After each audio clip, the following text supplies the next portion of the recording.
विदुर जी ने बड़ी अच्छी बात कही कि संसार के लिए वीआईपी कोटा होता है, लेकिन भगवान के लिए कोई वीआईपी कोटा नहीं होता महाराज। भगवान के लिए वो गरीब भी उतना ही महत्व रखता है जितना वो अमीर रखता है महाराज। और अमीर से कहीं ज्यादा महत्व वो गरीब रखता है, उसका भाव रखता है कि भगवान उससे पहले मिल जाए। कहते हैं ना कि एक गडरिया था, सेवा क्या करता था, बोले भेड़ चराया करता था बेचारा। अब काम ही था भेड़ चराना, तो 4-4 दिन स्नान भी ना करे, वस्त्र भी ना बदले। क्यों? बोले भेड़ ही तो चराना है, भेड़ों के पास रह करके भेड़ चराएंगे, स्नान किए ना किए बराबर है, दुर्गंध तो आनी है महाराज। इसलिए बेचारा 2-2 4-4 दिन स्नान भी ना करता, भेड़ चराया करता था। भेड़ चराते चराते वन में बैठ करके एक पंडित जी गुजर रहे थे, वो सुन रहे हैं, आंख बंद करके ध्यान लगा करके भगवान की सेवा कैसे करा। बोले भगवान एक बार मुझे अपने पास बुला लो,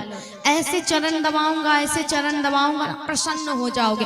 चरण दबाने में तो मैं माहिर हूँ, उस्ताद हूँ महाराज, ऐसा चरण सेवा करूंगा ना तुम प्रसन्न हो जाओगे। पंडित जी सुने जा रहे हैं, सुने जा रहे हैं, अभी और आगे सुनिए। कहता है बेचारा, प्रभु मुझे लगता है तुम्हें किसी ने नहलाया होगा, नहीं नहलाया होगा, जुए पड़ गए होंगे, वो भी तुम्हारे निकाल दूंगा।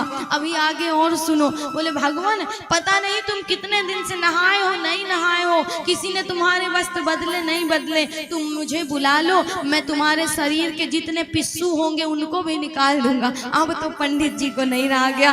बोले अरे धूर्त मूर्ख, चुप हो जा, शांत हो जा। भगवान के पिस्सू पड़ते हैं, जुए पड़ते हैं, तेरे भेड़ों के पड़ते होंगे, भगवान के थोड़े ना पड़ते। ऐसे बोल रहा है, ऐसे प्रार्थना नहीं की जाती। बोले महाराज क्षमा कर दो, मुझसे भूल हो गई, मैं तो बस भगवान की जिस प्रकार प्रार्थना जाता हूँ उसी प्रकार कर रहा हूँ, क्योंकि मैं अज्ञानी अनपढ़ पढ़ा लिखा नहीं हूँ, भेड़ चराने वाला मैं व्यक्ति। तो महाराज मुझे बता दो कि प्रार्थना कैसे करनी है। 2-4 घंटे 2-4 बातों को सिखा करके पंडित जी गए तो आकाशवाणी हुई कि पंडित तुझे मैंने जोड़ने भेजा था कि तोड़ने भेजा था, ये बता, तू जोड़ करके आ रहा है कि तोड़ करके आ रहा है। अब वो बेचारा बनाने के चक्कर में ऐसा फंस गया कि इतने आनंद से हमारी सेवा किया करता था, इतने आनंद से हमारे जुए साफ करता था, वो जुए साफ करना ही भूल गया। हमें उसके जुए में ही आनंद आता है, उसकी उसी सेवा में आनंद आता है। जा करके तू बोल और उसी प्रकार उसको सेवा करने को कह। पंडित जी धन्य हो गए और कहा